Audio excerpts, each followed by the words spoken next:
We will discuss now the difference between the commercial banks and the Islamic banks.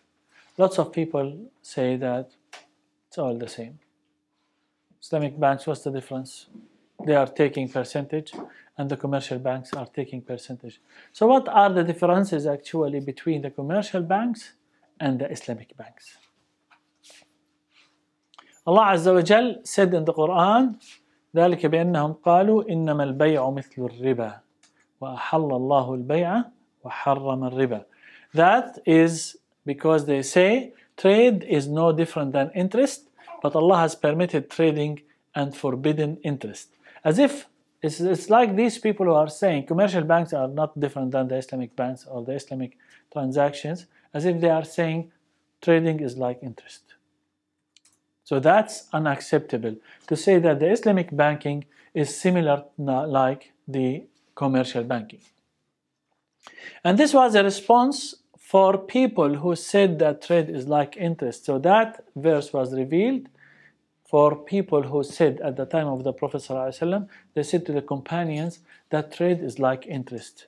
So there is no difference. So Allah Azza wa Jal revealed that verse. Some ignorant at the time of the companions argued with some companions. They said they wanted to confront them. So they asked them, if you sold me a camel that you bought for $10, for example, and you sold it to me for $11, over 1 year, is this permissible? They said, yes, it is permissible. They said, okay, then why not you sell me the $10 for $11 over a year? So they made actually the money as the good or the object that is being sold, which is the interest. So the money cannot be the object that you buy and sell. And this is what happens in the interest. The interest is you give $10, you take $11. So there is no such thing in the middle to be purchased. It's only the money which is the object. So Allah referred that halal and haram is from Him. So the first answer we say, as Allah Azza wa Jal said that interest is haram, that's it. He's the one who has the right to say to us what is halal and what is haram, and we submit to that. So Muslims always should say, I listen and obey, and they never touch the haram. Selling is for something that benefits people and they work in it. So when we are speaking about, for example, we are selling cars. It's benefiting people and there is work in car. Like manufacturing cars, there is work in there. We are selling chairs. It's for the benefit of people and there is work in manufacturing chairs.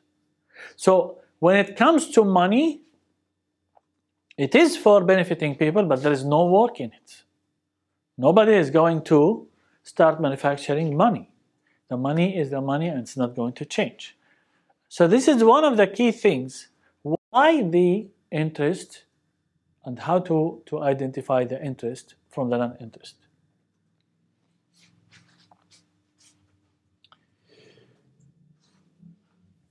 Something that will cause the economy to move and people to benefit from it. So we cannot just use the money for its own because it's not going to circulate between people and it's not going to move the economy.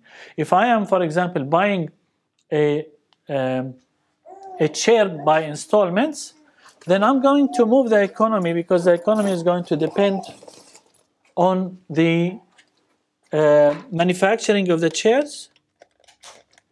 And so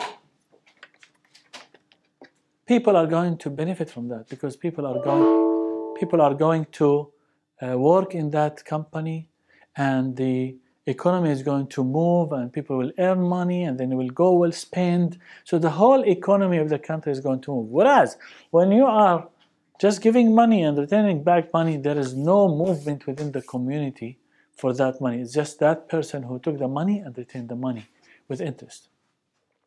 Then Allah said that there is oppression in interest, which refer to many things. Allah Azza wa Jal said in the Quran that there is oppression. Allah does not accept oppression. What is the oppression in interest?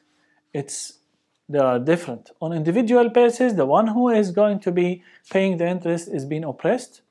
On community basis, there is a social problem that will happen, that people will become in debt, and the debt is going to increase, and the burden is going to increase, and it's all a complex oppression that happens to the ones who deal with interest.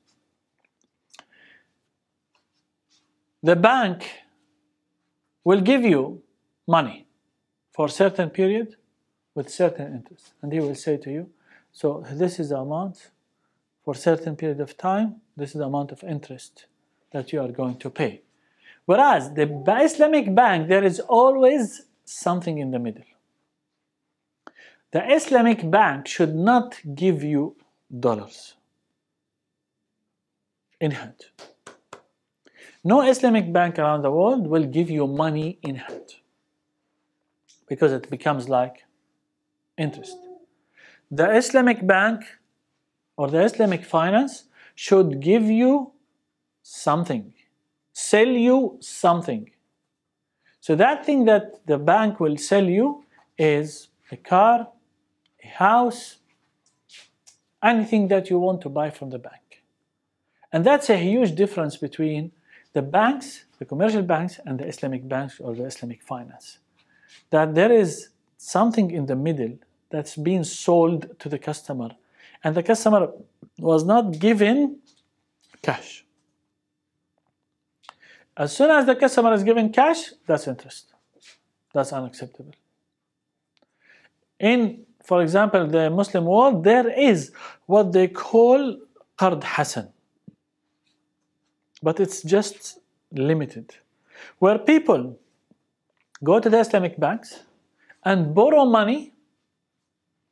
I remember, for example, back in Jordan, there used to be a qard hasan up to, in our nowadays Australian currency, up to $3,000. So you go, you say, I need $3,000, qard hasan. They will give you the $3,000 cash, but you return them $3,000. Nothing more, nothing less. And you sign a contract that even if you are late, no fee will be incurred on that late payment. So this is what is called qard hasan. So when it comes to actual money, you cannot get any dollar in addition. They were built of the Islamic contracts, while the commercial banks built on interest contracts. So the Islamic banks are built on Islamic contracts. We have lots of types of Islamic contracts. We have over 50 types of Islamic contracts, transactions. And Islamic banks are built on these 50 contracts. And so each one of them is different than the other. We hear about only maybe 2 or 3 of them. We hear about Muraba, which is buying the chair, putting some profit, selling it by installments. This is called Muraba. Whether it's a house, whether it's a car. We hear about hire to purchase, which is the bank will, for example, buy the car, and then will lease it out to you. And you are paying rent plus on top some money. So by the end of the period, you already paid the rent and paid the fee, and then the bank will transfer the ownership to you. We hear about mudaraba, we hear about musana'a, muzara'a. All of these are transactions, Islamic transactions that are acceptable in Islam. And the Islamic banks actually deal with these. Like the Islamic banks, someone will come to them and say, I want to open a factory. I don't have money, but I have the skills. So they will come and say to him, all right, we will be partners with you. So we'll put the money, you will put maybe some money, and you will put and they will go with musana'a, or they will go with mudaraba. Someone will have, for example, a piece of land and doesn't have money to plant it. He will come to the Islamic bank and say, I have that piece of land, I have no money to plant. They will say, yes, we will come as partners, as muzara'a, and they will be partners with him, and they will have that Islamic contract. So the Islamic banking, unfortunately, it is, some people, they just try to limit it to buying houses or to buying cars, but actually it's way, way bigger than that. Actually, a builder can come to the Islamic bank and say, I want to develop lands, and I want, for example, to buy a land and to build it and to sell houses. And the Islamic bank can come and become a partner with him and with a different Islamic transaction. So the Islamic banking is built on all of these Islamic contracts. Whereas the commercial banks are built on one transaction, which is interest. You take money, you give me money with addition. You put money in my account, I will give you addition. And the difference is what the commercial banks, they make money from. So there is a huge difference in here. The commercial banks are built on capitalism, while Islamic banks built on Islamic economy. And so with the commercial banks, the rich people will become richer, whereas in the Islamic banks, the Islamic bank actually is helping people who are struggling to become wealthy and to pick up. Main transaction is to borrow money with interest, while Islamic bank prohibits interest. Sometimes people will say they are the same. No, they are not the same. Like in the Islamic bank, when you put your money there and you put it in an account, for example, what will happen is they will use that money for these Islamic transactions and contracts. And they will say, we will give you, for example, 55%. But by the end of the year, we are going to count how much the contribution that we have taken from your account in all of these Islamic transactions, how much money that this transaction made, so what's your portion of it, and if there is something additional, we'll top it up for you by the end of the financial year. And this is what they do with the Islamic banking. Whereas the commercial bank, that's it. It's fixed price. If you put money, this is what you take. If you take money, this is what you need to pay. So the deal is only the money. Whereas the Islamic banks, the deal is a project, or the deal is an object, purchases, and so on.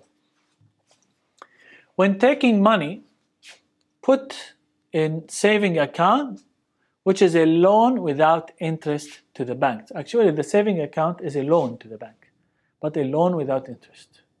So meaning that you are putting the money, you are loaning the money to the bank, but you are not taking interest on that loan. That's why our savings accounts, we don't have interest on them. So this is actually the reality of the saving accounts. Whereas the rest of the accounts are interest-based. So the rest of the accounts, actually, when you put in a different, like credit accounts or any other accounts, you put the money there, you are loaning the money to the bank, and the bank, as if he's borrowing that money from you, and will pay you interest on that money. Whereas the saving account is not. While the Islamic bank has accounts either interest-free or built on Mudaraba, Murabaha, or built on any of these. That's why when we used to put our money in the Islamic banks, they will say to us, where do you want to put your money? Which account do you want to put? You want to put it in the Mudaraba, you want to put it in the Murabaha, you want to put it on where, and where this is where they will use it and actually invest it for you. Normal banks are not allowed to go into trades as they are licensed to loan money or for interest, while Islamic banks has all Islamic contracts, around 50 Islamic contracts. So normal banks are not allowed to do any transactions. Maybe sometimes they will have the license to do that, but normally they don't. There is no product in the normal bank, while the Islamic bank, there is a product in the middle. We said a car, we said, for example, a house, a land, or anything. There is no late fees in the Islamic banks, while there is in the normal bank.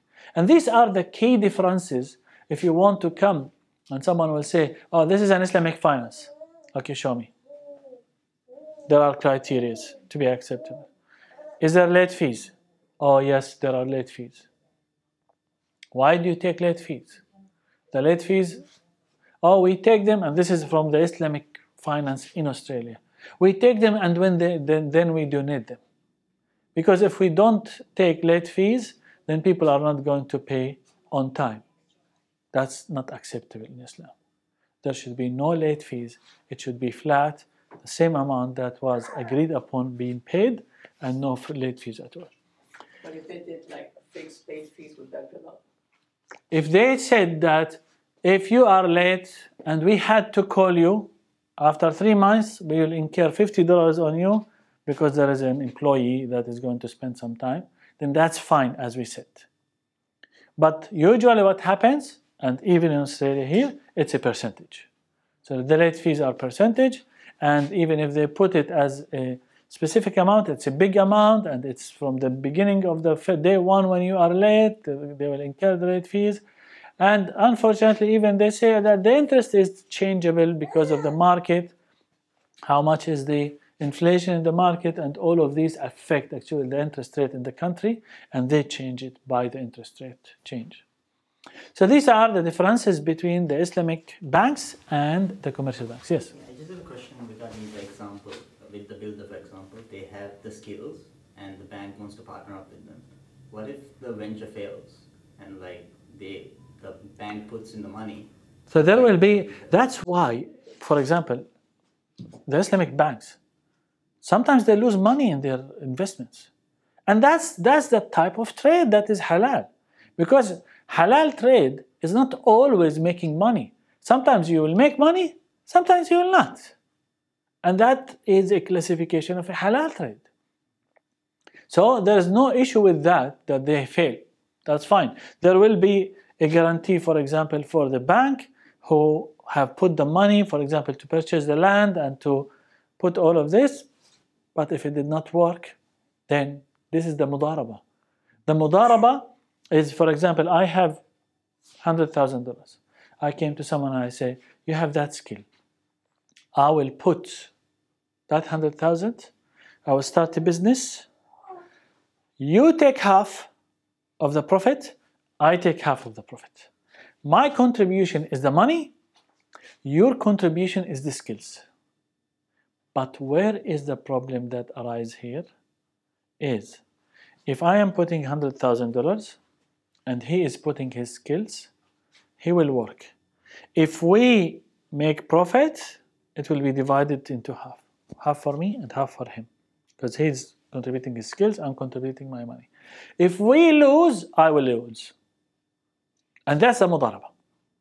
But he cannot take wages. Did you understand this small detail that usually people in the mudaraba do not understand it? Like if I'm doing a mudaraba with someone, I'm putting my investment, and then he's putting his skills. He cannot take wages. He only can take from the profit. So he can only share with me his profit. That's all. The profit of the company. That's all. If he wants, for example, to take monthly payments in order to sustain himself, that's fine. It will be counted from his portion of the profit. That's fine. That's no issues with that. But whoever is entering into mudaraba, he's contributing his skills. So he doesn't get paid for his skills. He will take from the profit at the end.